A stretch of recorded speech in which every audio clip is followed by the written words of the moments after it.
Welcome into the Illini Inquirer Podcast. Jeremy Warner in Champaign. I'm here for the basketball game. You can see the hotel room behind me if you're watching the podcast via this Zoom call. But Joey Wagner in Happy Valley. And sometimes some of these long trips you don't feel like making because you don't know if the team you're covering is going to make it even a game worthy of that trip.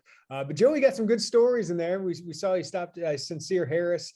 He stopped by Donovan Leary. I don't know, Joey, if you thought that the actual game against Penn State would be the number one story you covered this weekend.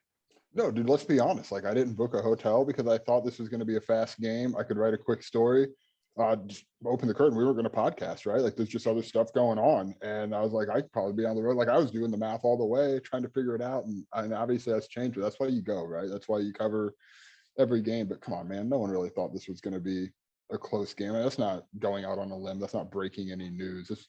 If Illinois could have stayed within 21, right? I think a lot of people were like, hey, all right, well, that was something. And then you look ahead to the 3 winnable games. In fact, on the WCIA pregame show with Brett Barons, we kind of talked about that. We're like, okay, this one in Iowa, what do you know, right? But like, how about those other 3? Well, now all of a sudden, I'm not going to get ahead of myself. The outlook changes a little bit, right? I mean, you got 3 wins and you got 3 games that could project to be wins. Obviously, you got to see what happens next week against Rutgers, but this changes. You had to win one you weren't supposed to win. This is that. And obviously, they did their fair share of losing ones they weren't supposed to lose. The little balancing act here.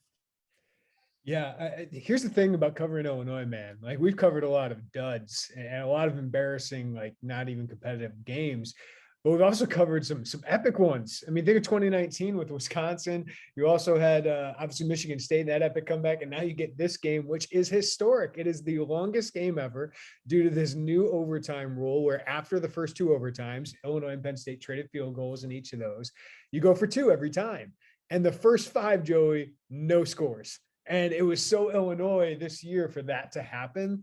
But for Ryan Walters and his defense, and we'll get to him and what that defense has been able to do, but for them to stand up and continue to give their offense a chance, and then for Art Sikowski to leave the game, which was an ugly one for him, 3 turnovers, and for Brandon Peters to come in, have a terrible pass to Barker, have a run that gets stuffed, and then to find Casey Washington, of all people, guy who transferred out, transfers back in, gets eligible.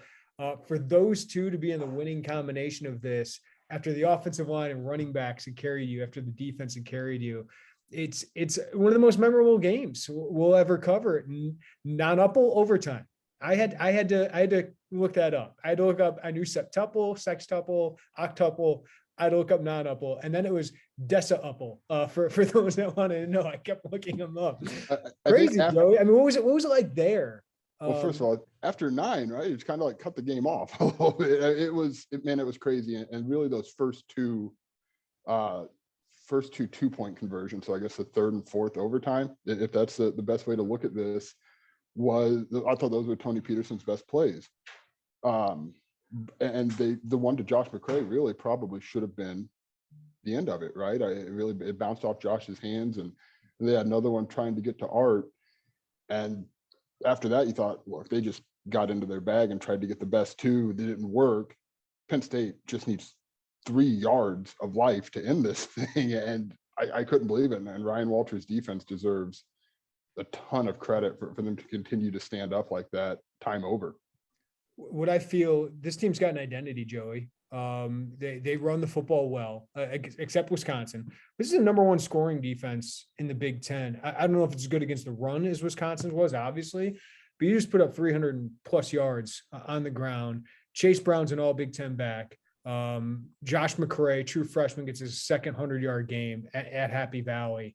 The offensive line, which was the source of that quote that got off criticized, though that wasn't the group on the field that got criticized. You lose Vidarian Lowe in that game, and you're still able to run how you did. And then Ryan Walters' defense, man, the last 5 games has given up 89 points against Power 5 teams in Charlotte, right? 4 Power 5 teams and Charlotte. Think of the difference of the defense this year against Penn State to last year in Penn State, which is basically the same offense. And you're able to keep them to 18 points in 9 overtimes. Take about Ryan Walters. I don't know how long he'll be at Illinois, but he's legit, and I'm sure Missouri misses him. Do you think they might, huh? It's kind of rough in Columbus right now. They're getting 5-star. Columbia? So Yeah, it doesn't matter. Defensively a little bit. Look, Jeremy, don't even think back to last year. Think back to Virginia. You and I sat in this really cool open air press box, story for another day, and we're like, oh my God, this is just brutal. I don't know how they turn this around. And we talked about it on the plane, and we talked about it in the podcast on Monday, and we talked about it in the press conference on Monday, and then on Tuesday and on Wednesday.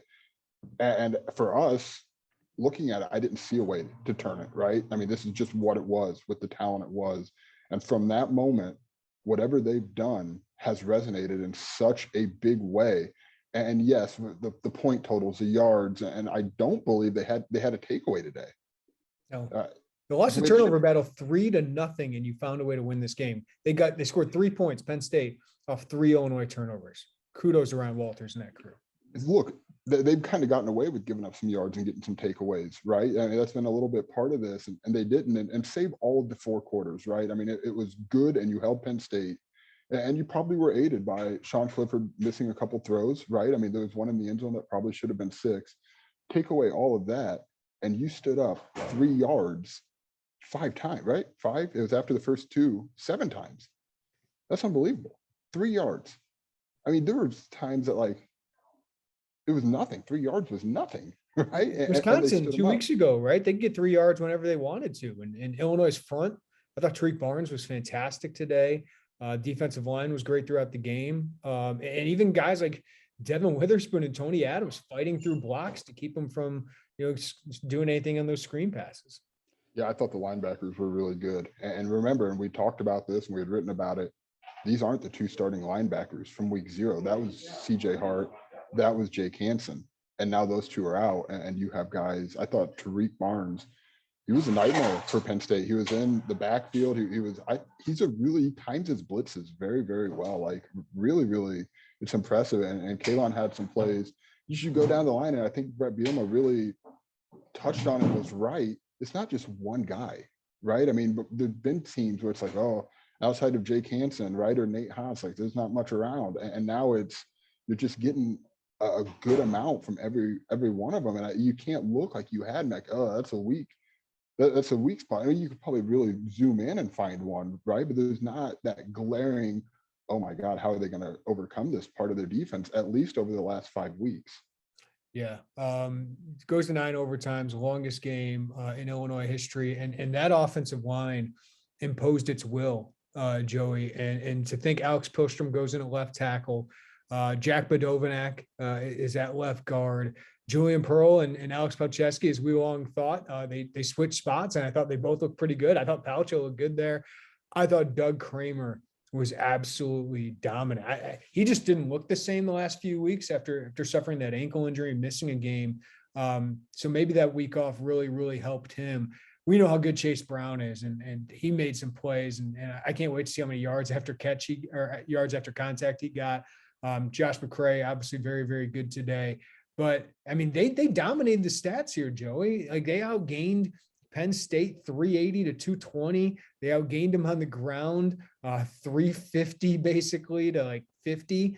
And time of possession was 36 to 24 basically. So this wasn't a fluke win. I mean, if Illinois didn't turn the ball over, and if they had any kind of quarterback play, they would have won this game in regulation, right? This wasn't a fluke win to me. No, I think even if you go back to that first drive, Casey Washington would have still been right. He could have run all the way to Champaign if Art would have hit him in stride. And that obviously ended with the interception there. And Tony Peterson, man, credit to that guy. We've criticized him, I think, fairly for a lot of times. He's earned a lot of that, but he came out and called a really good football game. And again, if there was a quarterback, I don't know that, it's some of those, it's not this close. It's not probably 9 overtimes if they had somebody to deliver the ball. So, I mean, credit to Tony and what he was able to do. But yeah, it didn't really feel like a fluke. I mean, they remember, and I thought back to it, and there's 2 drives that before today, it was the 3rd quarter against Nebraska, that opening drive that really took, I think it was an 8.5-minute drive back in week 0. And as it was pointed out, the first drive of the second half against Virginia, obviously there wasn't a lot of good to take out of that game for Illinois, but that was a solid drive. Illinois did that 2 or 3 times today. those long down the field, 8 minutes, 70 plays, or 70 yards, 15 plays, and they control the time of possession. And it's the offensive line, it's Josh McCray, it's Chase Brown, man. Goodness gracious, right? He's really good at football, and I don't think that should be a surprise to anybody. But I thought Tony's game plan, again, with the understanding absent a quarterback, basically, was tremendous. We don't know an update yet on Artur Sikowski. Didn't look good. Looked like a forearm wrist. Obviously didn't play that well. So we'll see how Brandon Peters, likely probably your guy going into next week. See if he gains confidence from being able to complete that one to Casey Washington late. Vidarian Lowe, no update on him quite yet. Hopefully he's healthy, man, because he's having such a good year. Thought he played pretty well today as well. And Chase Brown looked like a head injury. I'll have you, Joey, weigh in if you heard anything, but Chase Brown wanted to go back in on the broadcast. They talked about, he said, "Hey, put me back in, give me my helmet." And they said no and took him to the injury tent. So they missed him in those overtimes. I thought if he were in, probably comes down with that catch at Josh McCray, but no news yet on the injury front from what I've seen, unless you've heard something. No, I hadn't seen Chase. I'll say Vidarian was made available to the media after the game, but he wasn't a walking boot, which I think if you're Illinois, if you're an Illinois fan, the fact that it's a foot versus a knee, I don't know, maybe it doesn't mean anything, but I think if I'm evaluating or thinking like, what could an injury mean? A boot feels better than a brace, right? Or whatever around the knee. I don't know what it means. There's no update, but the boot to me, feels like a decent sign. Yeah. And this is Joey, you look ahead and it gives you a chance, right? I mean, they needed a win to kind of wash this taste out, and no, Brett Bielema's team did not quit on him, right? For all that noise, way to go, Illinois, to come out and just kind of put that to bed. That whole thing was dumb. I think you and I knew exactly what he was talking about if you actually knew and read what we had to say, or because Brett Bielema's quote, understandably, if you didn't know the context, could sound bad, but he wasn't talking about his too deep offensive line. He was talking about not having anybody from 2019 to 21 in his too deep yet. And that's a concern for the program moving forward. There was nothing untrue about that. And people took it out of context. And I thought it was blown up way too much. But, I was like, hey, maybe the locker room, we'll see how they respond. Man, they responded. They kind of galvanized them. And they played like they had nothing to lose, Joey, which is the first time I think we've seen that compared to the Maryland game, compared to the Purdue game, right? Like UTSA felt like they came out with nothing to lose and a chip on their shoulder and all those cliches you want to say. But Brett Bielema obviously kept that team together, and the coaching staff did a great job. Yeah, I hope we can now put the entire Monday conversation to bed moving forward, because it was wrong at the time, that the perception of it, and it continues to be wrong now. But yeah, they did respond, right? Like maybe there wasn't noise inside the Smith Center, and that seems to be the message we've gotten, and it's probably a pretty true message. I mean, outside of the conversation that it sounds like happened, that was the end of it. But that noise didn't just stop. Around the nightmare that is social media, and obviously it blew up pretty good, but that was a way to come out and respond and say, hey, we told you this was nothing. I mean, I don't know how many other ways they could have told people that it was nothing, and it still didn't seem to. It's still, for some, probably, I don't know who, there's probably someone somewhere who still doesn't think it resonated, right? But it did. It obviously did, and that's over. And this is really, especially kind of fitting, right, that it was the offensive line that came out, and Illinois won in the trenches against Penn State, both sides of the ball. There's a lot of pros on that Penn State defense, guys. A lot of there is no reason I would have believed that. I did not believe that driving here. I did not believe that, until you had to believe it because there was no other choice.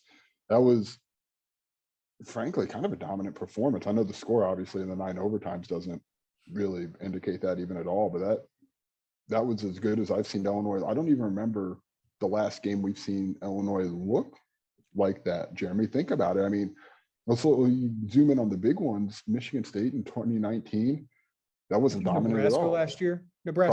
Probably, yeah. I mean, they don't happen often. Now, it's a big chance to kickstart things, right, for them. And that's what you look at. You got 2 winnable games coming up. I think Minnesota can be a little bit of a tough matchup. Didn't see the score of Maryland, but they're very similar teams. Rutgers next week. is a big opportunity. That team can't score, just like you. You're probably better at running the ball. I think there's some areas they might have a little bit more talent. And Greg Schiano, I think, is going to have that program a lot more talented here in a couple of years with his recruiting classes. But their defense isn't as good as your defense. And your offense probably is a little bit better running the ball. So again, if you get any kind of quarterback play, but it's a winnable game, Joey. So all of a sudden you get to 4-5 with 3 games left against Minnesota, at Iowa, 2 road games that are difficult, and home against Northwestern. I'm not going to predict this team to make a bowl game, right? I can't do that, but I think they should be in some of these games. And Iowa's offense is nothing great. Iowa's defense takes it away a lot. But when they don't, they struggle to score. So I just think there's opportunities to win if you play like you did and just get a little bit better in the passing game that continues to be awful. But you can run the ball, you can play defense. Those are 2 Brett Bielema things. Yeah, I mean, today's game plan, they didn't say it, but it was very clear to me, like, hey, we don't want to throw this thing, right? I mean, seriously, they put in 7 offensive linemen, not because they wanted to get more options downfield. I mean, that just wasn't something it looked like they felt comfortable doing. And now you lose Art Sikowski. We don't know how long. I mean, the replay probably indicates to us that we're going to have questions on Monday about his availability next Saturday. So back to Brandon Peters. And again, look, let's be honest here, man. If anyone's surprised by the quarterback play, I mean, there's surprise in the sense that, like, this is probably worse than I expected. Yes. And not even probably, it definitely is. But also, like, this is what the room is. Like, I'm surprised from my expectations week 0 to now. I'm not surprised at how this continues to play out. Like, this is what it's going to be. It's not what I thought 8 weeks ago, but it's what I thought 2 weeks ago and 3 weeks ago and last week. Like, this is just what it's going to be. And Chase Brown and Josh McCray and that offensive line are kind of cleaning up a little bit around there. Yeah. I think we're seeing why Art Sikowski hasn't been the guy. It's because he turns the ball over. Right. But Brandon also doesn't make a lot of plays. Like, the pocket presence isn't there, seems to quit on plays at times, while Art Sikowski at least gives you a chance to get a defensive pass interference, or he had a couple good throws. I think it was in the overtimes or in the fourth quarter where he had a couple chances to make some catches, and Luke Ford wasn't able to bring it in. Casey Washington wasn't able to bring it in.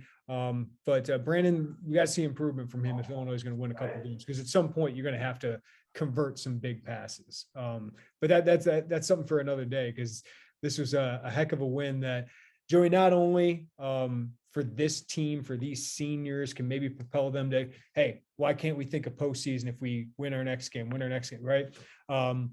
I know they're game to game, but also for Bielema, just to say, we are building something. We are going in the right direction. We're starting to break. Maybe we can break through now. And something to sell to recruits, man. To win at number 10, Penn State, they're going to sell the heck out of this thing. They should, right? I mean, because you didn't have a lot to sell before that. You had to win against Charlotte, and you had to win against Nebraska. That really didn't.